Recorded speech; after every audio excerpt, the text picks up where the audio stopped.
he'll see that I'm trying to trick him, and then he'll curse me instead of blessing me." But his mother replied, "Then let the curse fall on me, my son. Just do what I tell you. Go out and get the goats for me." So Jacob went out and got the young goats for his mother. Rebekah took them and prepared a delicious meal, just the way Isaac liked it. Then she took Esau's favorite clothes, which were there in the house, and gave them to her younger son, Jacob. She covered his arms and the smooth part of his neck with the skin of the young goats. Then she gave Jacob the delicious meal, including freshly baked bread. So Jacob took the food to his father. "My father," he said. "Yes, my son," Isaac answered. "Who are you, Esau or Jacob?" Jacob replied, "It's Esau, your firstborn son. I've done as you told me. Here is the wild game. Now sit up and eat it, so you can give me your blessing." Isaac asked, "How did you find it so quickly, my son?" "The Lord your God put it in my path," Jacob replied. Then Isaac said to Jacob, "Come closer so I can touch you and make sure that you really are Esau." So Jacob went closer to his father, and Isaac touched him. "The voice is Jacob's, but the hands are Esau's," Isaac said. But he did not recognize Jacob because Jacob's hands felt hairy, just like Esau's. So Isaac prepared to bless Jacob. "But are you really my son Esau?" he asked. "Yes, I am," Jacob replied. Then Isaac said, "Now, my son, bring me the wild game. Let me eat it, and then I will give you my blessing." So Jacob took the food to his father, and Isaac ate it. He also drank the wine that Jacob served him. Then Isaac said to Jacob, "Please come a little closer and kiss me, my son." So Jacob went over and kissed him. And when Isaac caught the smell of his clothes, he was finally convinced, and he blessed his son. He said, "The smell of my son is like the smell of the outdoors, which the Lord has blessed. From the dew of heaven and the richness of the earth, may God always give you abundant harvests of grain and beautiful new wine. May many nations become your servants, and may they bow down to you. May you be the master over your brothers, and may your mother's sons bow down to you. All who curse you will be cursed, and all who bless you will be blessed." As soon as Isaac had finished blessing Jacob, and almost before Jacob had left his father, Esau returned from his hunt. Esau prepared a delicious meal and brought it to his father. Then he said, "Sit up, my father, and eat my wild game so you can give me your blessing." But Isaac asked him, "Who are you?" Esau replied, "It's your son, your firstborn son, Esau." Isaac began to tremble uncontrollably and said, "Then who just served me wild game? I have already eaten it, and I blessed him just before you came. And yes, that blessing must stand." When Esau heard his father's words, he let out a loud and bitter cry. "Oh, my father, what about me? Bless me too."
Instead, go at once to Padan Aram, to the house of your grandfather Bethuel, and marry one of your uncle Laban's daughters. May God Almighty bless you and give you many children, and may your descendants multiply and become many nations. May God pass on to you and your descendants the blessings he promised to Abraham. May you own this land where you are now living as a foreigner, for God gave this land to Abraham. So Isaac sent Jacob away, and he went to Padan Aram to stay with his uncle Laban, his mother's brother, the son of Bethuel the Aramean. Esau knew that his father Isaac had blessed Jacob and sent him to Padan Aram to find a wife, and that he had warned Jacob, "You must not marry a Canaanite woman." He also knew that Jacob had obeyed his parents and gone to Padan Aram. It was now very clear to Esau that his father did not like the local Canaanite women. So Esau visited his uncle Ishmael's family and married one of Ishmael's daughters. In addition to the wives he already had, his new wife's name was Mahalath. She was the sister of Nebaioth and the daughter of Ishmael, Abraham's son. Meanwhile, Jacob left Beersheba and traveled toward Haran. At sundown, he arrived at a good place to set up camp and stopped there for the night. Jacob found a stone to rest his head against and lay down to sleep.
"He's well," they answered.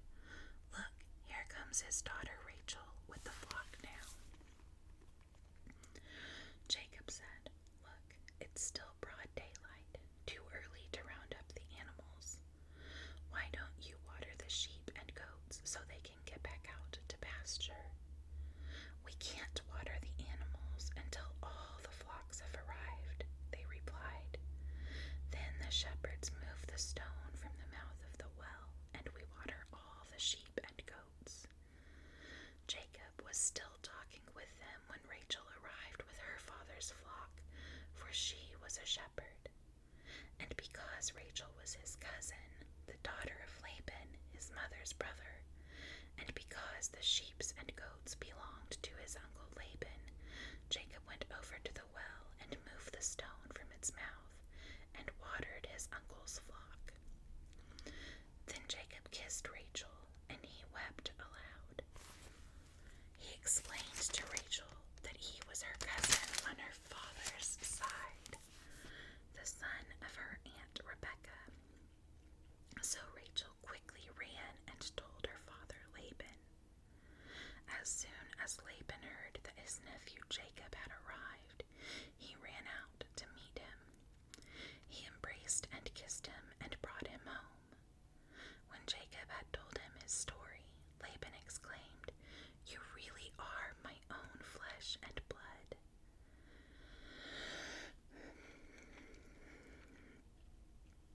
After Jacob had stayed with Laban for about a month, Laban said to him, "You shouldn't work for me without pay just because we are relatives.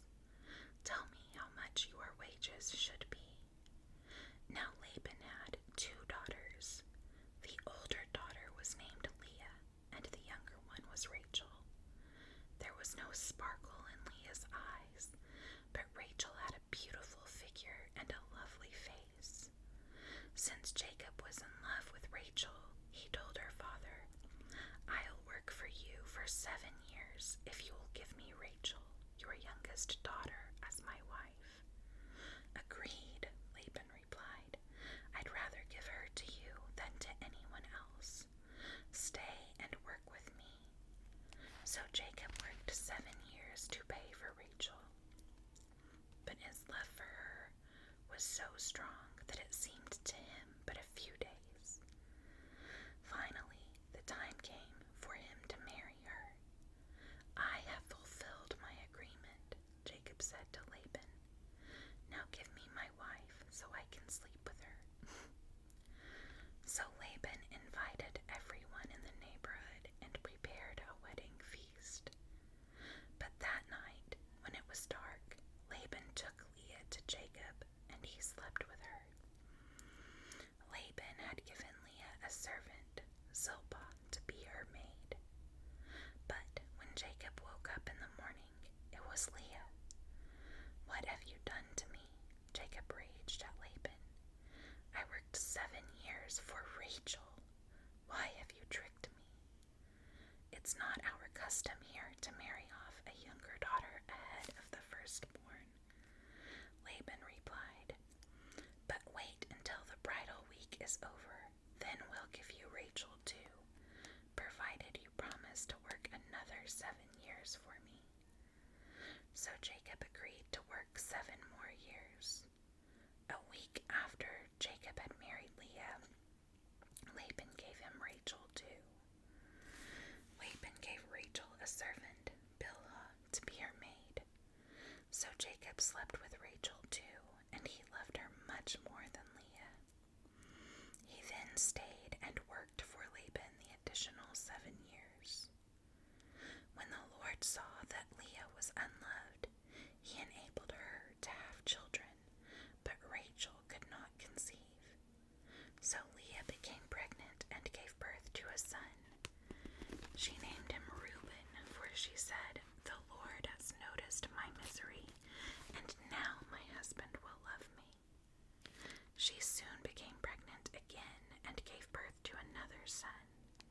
She named him Simeon, for she said, "The Lord heard that I was unloved and has given me another son." Then she became pregnant a third